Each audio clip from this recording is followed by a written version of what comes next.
추석 연휴 때 간간히 나온 경제 관련 기사를 보면 과거에는 아파트를 가진 사람들이 가격을 올리기 위해서 담합을 하고 얼마 이하로는 팔지 마라 했는데 이제 아파트 담합이 무너지고 나 혼자라도 팔고 더 떨어지기 전에 빠져나가야 되겠다라는 사람이 속출하고 있다.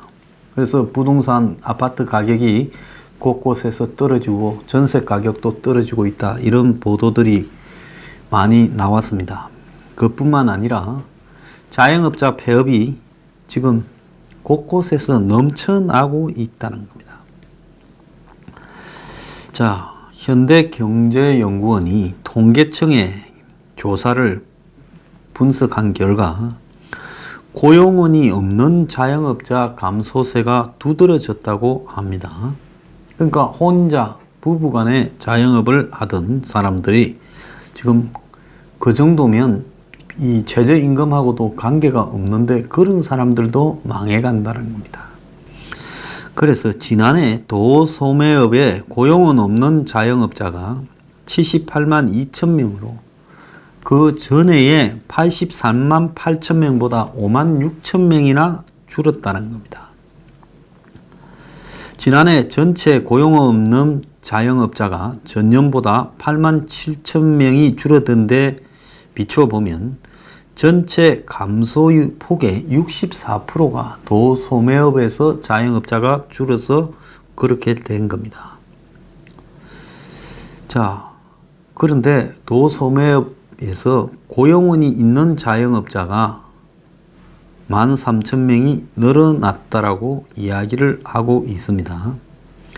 전문가들은 경기가 부진할 때는 고용업이 있는 자영업자 증가는 일자리를 잃은 임시 일용직 유입을 가져오고 고용원이 없는 자영업자의 감소는 폐업한 사람이 그만큼 늘어나기 때문에 그렇다. 이렇게 이야기를 하고 있습니다. 자, 그래서 고용원이 없는 자영업자가 줄고 고용원이 있는 자영업자가 늘어난 것은 일자리 안정자금의 효과라고도 해석하고 있는데요. 자, 이런 사소한 부분을 따지기 전에 정부가 이런 것조차도 정부의 공으로 돌리기 전에 경기 불황에 따른 매출 감소와 폐업 증가가 소상인의 신용에 지금 막대한 위협을 주고 있다는 겁니다. 신용보증 같은 데서 조사하고 있는 위험도도 아주 극대적으로 높아져 가고 있다는데요. 그래서 향후 전망도 악화일로라는 겁니다. 국내외 경기가 불확실하고 영업비용이나 잠재적 사고 위험 자산 노출 가능성이 커지고 있다는 겁니다. 전국에 16개 광역단체 지역에 다 신용보증이 있지 않습니까? 여기에 모두 소상인들의 이 자금 조달이 한계에 도달하는 신용 위험이 커져가고 있다라는 통계가 나오고 있답니다. 자, 그러면서 새해 이제 최저임금이 8,350원 여기에다가 주휴수당까지 주게 되면 소기업과 소상공인의 자금 조달은 더욱 어려워질 거라고 지금 예상이 되고 주휴수당을 감안할 때는 최저임금이 1030원에 이른다라는 이야기까지 지금 나오고 있습니다. 자, 이처럼 자영업자들이 힘들어하는 것은 소득이 지금 줄어들고 있기 때문에 그런데요. 우리 카드가 222만 개 가맹점의 카드 결제 실적을 분석한 결과 지난해 1월부터 9월 사이에 자영업이 집중된 업종의 개별 점포당 매출액이 전년 동기 대비 0.1% 감소했다는 겁니다. 매출이 감소한 것은 5년 사이에 처음이라는 거예요. 그러니까 비용은 전부 물가 인상, 임금 인상으로 늘어가는데 매출이 그 이상으로 늘어나도 시원찮을 건데 매출이 오히려 감소하고 있다는 겁니다. 자, 실제로 이 지급 결제 수단 중에서 신용카드 비중이 갈수록 높아져 가는 것을 감안하면 실제 자영업자의 매출 부진은 더 심각한 것으로 보인다. 이렇게 말을 하고 있습니다. 자영업자의 평균 소득이 200만 원 초반대인데 매출 감소와 인건비 비용 상승으로 소득이 더 줄면서 이제 자기가 어디 가서 노동을 팔아도 받을 돈보다 더 작아지니까 폐업에 나섰다, 이런 이야기입니다. 그래서 명동 강남이라든지 소위 핫플레이스라고 부르는 상권에서도 지금 이 자영업자들이 다 폐업을 하고 나가다 보니까 임대문의 환영이라는 이런 현수막을 곳곳에 다 걸어놓고 있습니다. 제가 지금 홍대 앞에서 걸어서 우리 사무실로 오는 도중에 보면 양옆으로 1, 2층에 비어있는 상가가 수십 개가 있습니다. 여기 한 300m 정도 되는 길목이에요. 이 상수역에서 올라오는 부분에 말입니다. 그래서 상가 공실률이 이렇게 높아져 간다라는 것은 근본적으로 자영업 자체가 이제 전면적인 위기에 도달했다. 그래서 이거는 지금 보통 복잡한 문제가 아니에요. 한국적인 현실에서 봤을 때 일찍 조기 퇴직을 당하니까 40대, 50대 초반에 직장에서 다 쫓겨나니까 직장에서 쫓겨날 때 재수 좋은 사람들은 명퇴 자금을 받았다 해도 그것만 가지고 80대 때까지 자식 교육시키고 결혼시키고 취직시키고 하면서 살 수 있느냐? 수입이 없으면 있는 걸 쓴다고 하면 그건 금세 사라집니다. 그러니까 불안감에 쫓겨서 수입을 얻어야 되겠다. 그런데 내가 있던 것보다는 임금을 낮춰서 반만 받더라도 어디 취직할 데 없느냐 보는데 아파트 경비원 자리도 취직할 때가 수십 대 일입니다.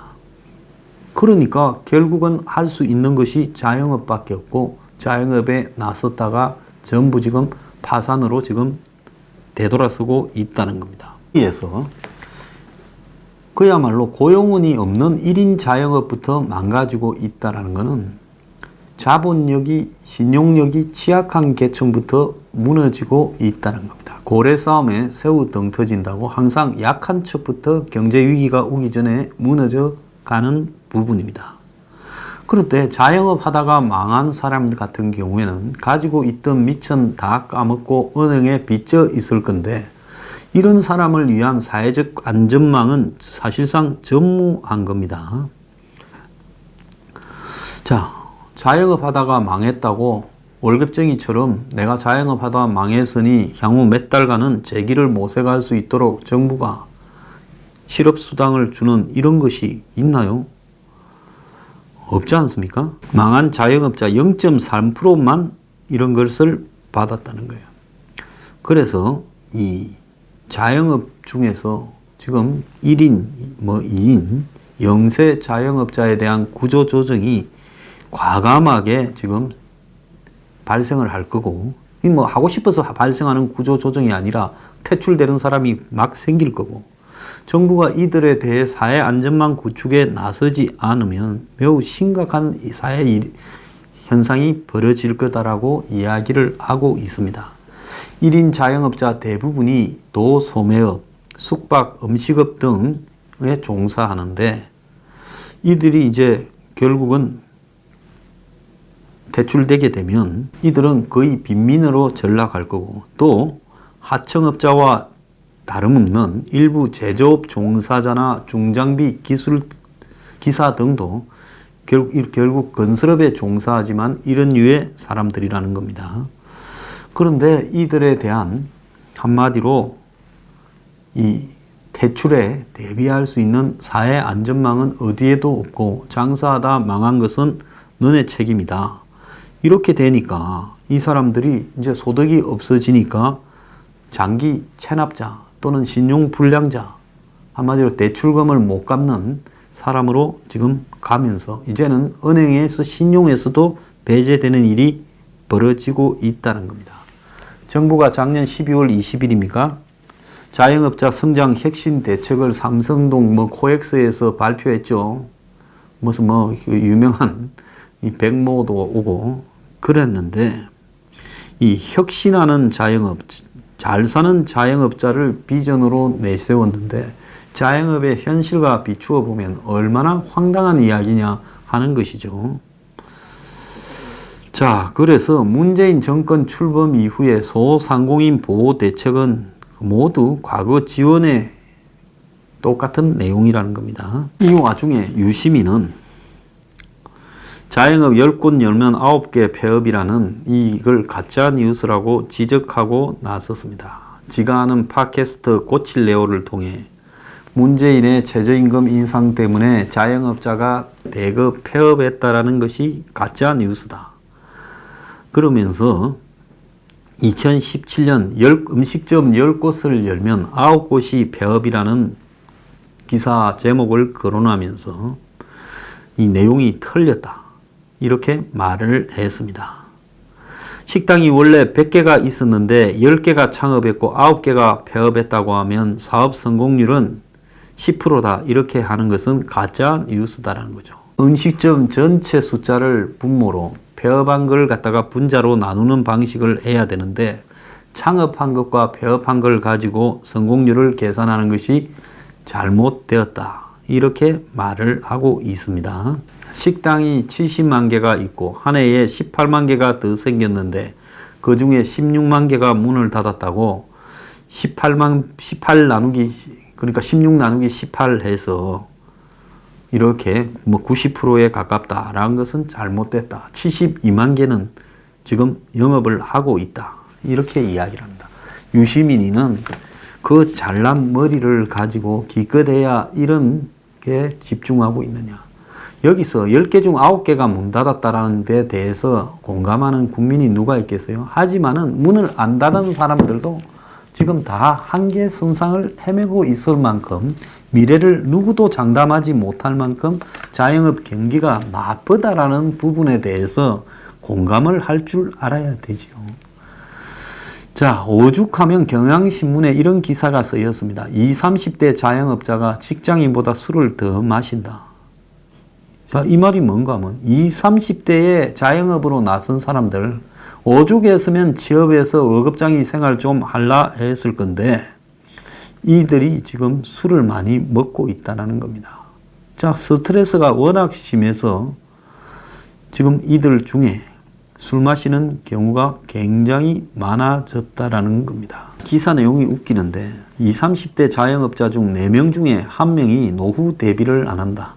솔직히 4명 중에 1명이 아니라 20, 30대 자영업자한테 물어보세요. 지금 노후 대비에 신경 쓰는 게 중요한 게 아니라 20, 30대면 아이디어는 좀 있을지 몰라도 자본이고 모든 게 다 부족해서 건건히 자영업을 유지하고 있을 건데 이들에게 노후 대비는 사치이고 나중에 남의 일처럼 보이지 않겠어요? 자, 부동산 시장이 얼어붙고 은행권의 가계대출 전가세도 확 꺾여버렸다는 거예요. 주택담보대출 전가율이 전월의 절반 수준으로 줄어들고 개인신용대출 잔액도 2개월째 감소를 해서 가계대출 전가세가 22개월 만에 가장 둔화되었다라고 합니다.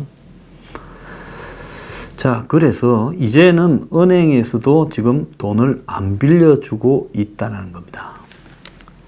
자, 이러다 보니까 부동산 침체기에 접어들면서 대출이 확 줄어들어 버렸고 이것은 뭔가 하면 부동산 경기가 그만큼 좋지 않다라는 겁니다. 집값이 하락하다 보니 주택담보대출도 반토막이 나서 자, 1월 달에 주택담보대출 잔액이 2조 3천억이 늘었다는 거예요. 자, 이 말은 뭔 말인가 하면 결국은 돈을 지금 빌려가려고 하는 사람이 별로 없다라는 겁니다. 자, 이것은 지금 이제 돈 빌려서 집을 샀다가는 큰일 날 것 같다라는 사람들이 지금 발생을 많이 하고 있다는 걸 의미하는 거겠죠. 그런데 경기가 이렇게 좋지 않은데 물가는 오르고 있다는 겁니다. 이 스태그플레이션도 아니고 이해할 수 없는 일인 거죠. 지금 중국에 보면 빈부격차가 워낙 심하고 농민공 같은 경우에 한 달에 40만 원이 최고 수익인데 곳곳에 지금 유령 도시들이 속출하고 있다는 겁니다. 제조업 자체가 다 사라져버리고 심지어 팍스콘 같은 데도 10만 명을 줄여버린다. 그게 뭡니까? 아이폰, 핸드폰 조립하는 회사입니다. 그래서 아이폰 쪽에서 디자인만 하고 팍스콘이 중국에서 조립을 하죠. 그런데 그게 지금 10만 명씩을 줄이고 있다는 거예요. 그러니까 근로자들 중심으로 한마디로 수출 단지가 있던 곳에서 수출이 잘 안 되면서 동네가 폐허가 되고 그 근로자들이, 노동자들이 전부 실업자가 되어가면서 중국 사회에 지금 임금, 일자리가 없다 보니까 임금은 내려가는 양상이 보이고 있고 극심한 빈부격차가 지금 중국 사회를 뒤덮고 있다라는 기사들이 연휴 중에 나왔습니다. 앞으로 중국이 어떻게 될 것이냐. 아마 굶주린 사람들이 제가 볼 때 곳곳에서 폭동을 일으키는 사태가 발생을 할 가능성이 크다고 봅니다. 그래서 중국에도 지금 스태그플레이션이 나타나고 있다. 이런 이야기인데 한국도 지금 설을 전후해서 물가가 들썩들썩 끓이면서 식음료, 외식 물가가 지금 올라가고 있다고 합니다. 자, 외식 물가가 올라가는 것은 이거야말로 최저임금 영향이 제일 크겠죠. 그래서 지금 맥도날드가 햄버거 가격을 인상시켰어요. 맥도날드가 한국에서 지금 적자가 나고 있다 보니 이렇게 안 할 수가 없겠죠. 그래서 조정된 제품의 평균 인상률이 2.4%를 올렸다는 거고 샌드위치 서브웨이도 가격을 올렸다는 겁니다. 자, 이런 식으로 지금 물가가 올라가고 있는 일이 발생을 하고 있어요. 솔직히 말하면 한국 경제가 이대로 아무런 다른 변수가 없이 유지되어 가도 아주 어려울 거라고 저는 보이는데요. 지금 중국발 변수가 지금 쓰나미로 한국을 향해서 오고 있습니다. 중국 경제가 미중 무역 분쟁과 부동산 시장의 둔화로 악화 일로를 걸으면서 중국발 리스크에 대비해야 된다는 소리가 지금 높아지고 있어요. 중국발 악재가 금융 리스크로 확대될 우려가 있어서 대비할 필요가 있다. 자, 중국의 부동산 가격 하락이 아니라 솔직히 말하면 중국의 부동산 가격이라는 것이 솔직히 처음부터 투기로 형성된 과잉 수요가 이제 사라지면서 그야말로 제자리로 돌아가고 있는 거죠. 자, 그래서 철강, 건축자재, IT 등 중국 수출 비중이 높은 산업에서 해외 시장 다변화를 하지 않고 이대로 가다가는 크게 얻어맞을 수 있다. 이런 이야기가 지금 나오고 있습니다. 그래서 중국에 올해부터는 이 중국 정부가 인위적으로 시장 조정을 하지 않으면 성장률이 확 떨어질 것이다. 지금 예측이 되고 있고 11월 달부터 중국이 수출이 급격하게 둔화되고 있다는 겁니다. 자, 그래서 이 수출 둔화는 미중 무역 분쟁에다가 그 다음에 일본 이후로 수출도 지금 줄어들고 있다는 겁니다. 그러면 한국은 중국이 수출을 하는 데 있어서 소재 산업, 원료 재료를 대는 부분에 중간재를 대고 있지요. 그런데 중국의 수출이 둔화되면 한국으로부터 중간재를 중국이 사들일 이유도 없어지지 않겠습니까? 자, 그러면서 결국은 한국의 이런 중국의 수출과 관련되는 분야에 한국에서 중국으로의 수출 또한 급격하게 영향을 받을 수밖에 없다는 거고요. 중국의 지금 부동산이 급속하게 거품이 꺼져가고 최근에는 주택 판매가 완전히 위축되고 있는 겁니다. 중국의 집값이 이상하지요. 국민소득이 말로는 8,000불이지 실제로는 제가 볼 때 3, 4,000불도 안 될 건데 저런 나라에서 중국의 농민공이 한 달에 40만 원 받으면 1년이면 480만 원 결국은 4,000불밖에 안 되는 겁니다. 그래서 저런 나라에서 저렇게 높은 부동산 가격이 형성되어 있다. 소수들만. 근데 이게 결국은 거품이 붕괴될 가능성이 높아지고 자, 이렇게 되면 중국 지방정부의 수입은 부동산을 하라고 땅을 떼주고 그 땅값으로 가지고 임대료를 가지고 지방정부의 수입이 운영이 되어 왔는데 이제 지방정부들이 빚은 많고 들어오는 수익이 부동산에서 없어지면 지방정부가 붕괴되는 일이 발생할 수 있지 않겠느냐. 수출 줄어들고 지방정부의 부채 늘어나고 수입이 줄어들면 결국은 중국 돈 위안화의 가치 하락이 지금 심각해지지 않겠느냐. 자, 그래서 중국의 기업과 은행들이 지불 불능 상태에 빠지는 것이 확산될 경우에 중국의 금융 시스템 자체가 통째로 리스크에 갈 수 있고, 그럴 경우에는 지금 한국의 원화에도 굉장히 데미지가 될 수 있다는 겁니다. 한국의 원화가 중국의 위안화와 지금 사실상 이 동행 정도, 즉 움직이는 수준이 거의 같이 움직이고 있는데, 자, 중국의 금융 시스템이 흔들리게 되면 한국에 들어와 있는 중국 돈들이 이제는 다 빠져나갈 거고, 그래서 이런 것이 일제히 빠져나갈 때는 외환 시장의 변동이 한국에 급속도로 커질 거다. 자, 정부는 외환 보유고가 많아서 걱정 없다 이런 소리를 할 게 아니라 한국에 들어와 있는 중국 자본이 생각보다 각 분야의 상상외로 엄청나게 많을 수 있다. 이 부분을 대비해야 될 거라고 봅니다.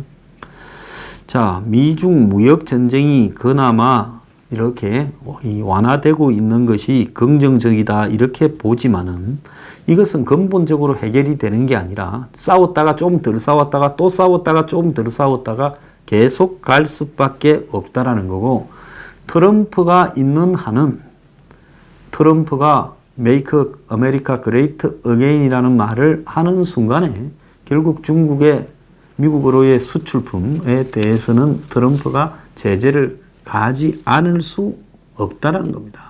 그러면 트럼프가 거짓말한 게 되기 때문에요. 그걸 부정하면요. 자, 경제가 어려울 때는 이제는 기업들이 구조조정하는 거예요. 요즘 은행에서 엄청나게 구조조정하지요.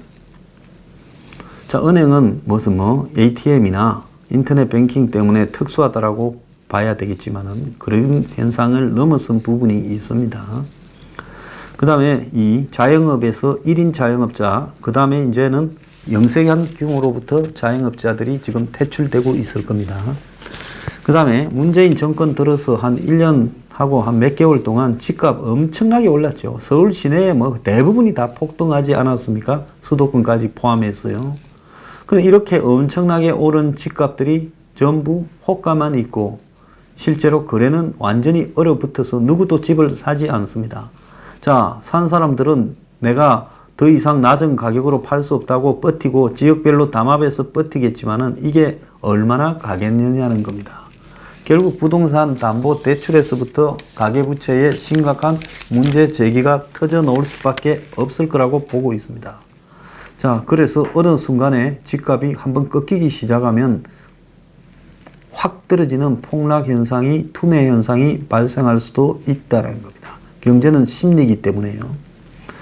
자, 거기에다가 지금 중국발 변수까지도 지금 등장하고 있습니다. 문재인 정권은 북한 이슈, 북한이 경제적으로 돈이 된다? 웃기는 소리 하죠. 북한하고 잘 되면 잘 될수록 우리가 나가야 될 돈만 늘어나고요. 결국은 이것도 한국 경제에 엄청난 리스크 요인으로 작용할 수밖에 없다는 겁니다. 북한에서 우리한테 돈이 될 만한 부분이 지불 능력이 있는 분야가 어디 있겠습니까? 그야말로 이렇게 경제가 어려운데 한국의 지금 저소득층 빈곤층에게 지원을 해도 시원찮을 건데 그런 돈들이 북한을 향해서 가게 되고 북한의 인프라 구축한다고 지랄을 해대면 앞으로 어떻게 되겠냐는 겁니다. 결국은 이 모든 것들이 북한 쇼 말고는 한국 경제가 거의 자빠지는 쪽으로 내몰려 갈 거고요. 중국의 위기는 미중 무역 분쟁하고 관계없어도 중국은 버티는데 한계가 왔어요. 중국의 부동산 폭락과 또 더 나아가서 중국의 이 각 지방과 중앙정부의 부채, 기업 부채들이 터져 나오기 시작하면 중국 경제는 수습이 거의 안 되고 아마 미국은 중국 위안화 시스템을 세계 경제와 분리시키는 쪽으로 들어가게 될 거라고 보고 있습니다. 자, 그렇게 되면 한국의 중국과 관련된 기업들의 완전히 쓰나미가 곧 밀어닥칠 거라고 저는 생각을 합니다. 이런 중국발 변수가 본격적으로 밀어닥치기 시작하면 제조업에서부터도 지금 문을 닫는 데가 속출을 할 거라고 보고 있고요. 그렇게 될 경우에 한국 경제의 후퇴는 이제 감당이 불가능한 상황으로 몰려가게 될 거라 봅니다. 자, 이 모든 것이 올해 우리가 겪어야 될 부분인데요. 자, 경제 이거 빨리 수습을 못하면 수습이 안 되는 상황으로 가버릴 겁니다. 지금 봄이 오면 아마 한국의 경제 위기가 시작될 가능성이 크다고 보고 있습니다.